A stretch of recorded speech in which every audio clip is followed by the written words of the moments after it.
Hello yours, మీరు చూస్తున్నారు ఇప్పుడు వర్కింగ్ హౌస్ వీడియోస్. చూడండి సార్, ఒక బిగ్ ప్రాజెక్ట్ ఇది. మనం రేకులు వేసి రేకుల కింద మొత్తం క్లాస్ రూమ్స్ వేయించినాం. వీళ్ళకు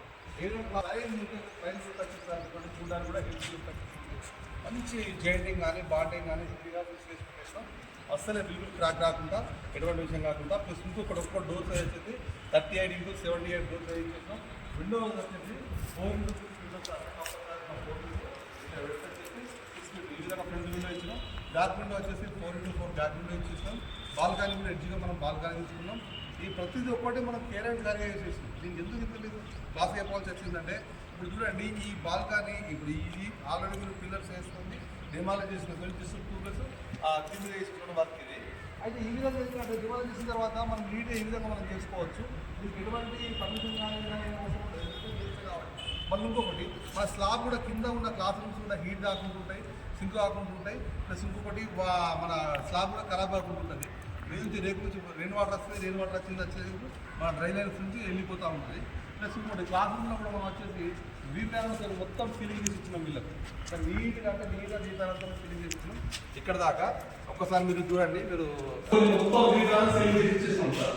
ఈ మీద ఉన్న రేకుల హీట్నెస్ కూడా రాకుండా ఉండడానికి, రేకులు వేసే హీట్నెస్ అసలే రాదు. రెయిన్ వాటర్ సౌండ్ మీకు కూడా తక్కువనే వస్తుంది. ప్లస్ ఇంకొకటి, చలికాలంలో రేకుల మీద మంచు పడుతూ ఉంటుంది, కింద నీళ్ళు ఉరుకుతూ ఉంటాయి. ఆ నీళ్ళు ఉంచినాక నీళ్ళు ఉరకుండా ఉంటుంది. మన సిమెంట్ బోర్డు కాబట్టి అసలు ఖరాబ్ కాదు. అదే పిఓపి పీవీసీ అయితే ఖరాబ్ అవుతుంది. పీవీసీ అయితే స్మెల్ వస్తూ ఉంటుంది, పిఓపి అయితే రాలిపోతూ ఉంటుంది, అది వేస్ట్ ఉంటుంది. కానీ మన సిమెంట్ బోర్డు కాదు సార్, ఏం కాదు.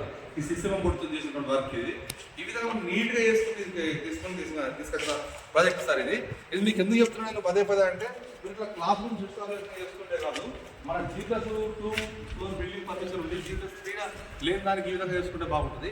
G+3 లేని G+3 పర్మిషన్ ఉంది. G+4 ఈ విధంగా చేసుకుంటే బాగుంటుంది. G+5 అపార్ట్మెంట్స్ ఉంటుంది సార్. కింద అపార్ట్మెంట్ కింద ఎంతో ఏమైనా ఫంక్షన్స్ కానీ ఎకేషన్స్ కానీ ఏమైనా అయినట్టుంటే చాలా ఇబ్బందికరమైన వాతావరణం అయితే మొత్తం బైకులు జరుపుడు చేసుకుంటూ ఉంటుంది. అట్లా మీరు ఒకవేళ టాప్ ఫ్లోర్లో కనుక ఈ వర్క్ చేసుకున్నట్టుంటే మీకు ఎటువంటి ఇబ్బంది కాకుండా ఉంటుంది. మీద ఇంకోటి పెంట్ హౌస్ కాబట్టి దీనికి ఎక్కువ పర్మిషన్ కూడా అవసరం ఉంటుంది, నీట్గా ఉంటుంది. మళ్ళీ ఇంకొకటి మనం ఇలా స్పెషాలిటీ ఏంటంటే, మన కార్పెట్ వాల్ వచ్చేసి 4 inches ఉంటుంది. ప్రతి ఒక్క బిల్డింగ్ కానీ దేని కానీ కార్పెట్ వాల్ ఉంటుంది. ఈ కార్పెట్ వాల్ మీద మనం ఇచ్చేసి 2 inch స్లేగే కాబట్టి అస్సలే ఖరాబ్ కాదు. ఎందుకంటే కార్పెట్ వాల్ కూడా మీద కూడా మనం లైట్ వెయిట్ ఇస్తాం కాబట్టి ఖరాబ్ కాకుండా ఉంటుంది.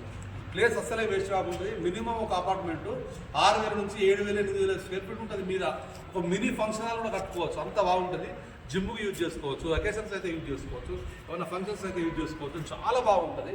అపార్ట్మెంట్స్ మీద మీరు ఏదో పెంట్ హౌస్ కడుతున్న బదులు ఈ విధంగా వేసుకుంటే పెంట్ హౌస్ అమౌంట్ దీనికి పెట్టి ఈ విధంగా చేసుకోండి. మీరు ఇప్పుడు వర్కింగ్ హౌస్ మీరు థ్యాంక్ యూ వెరీ మచ్.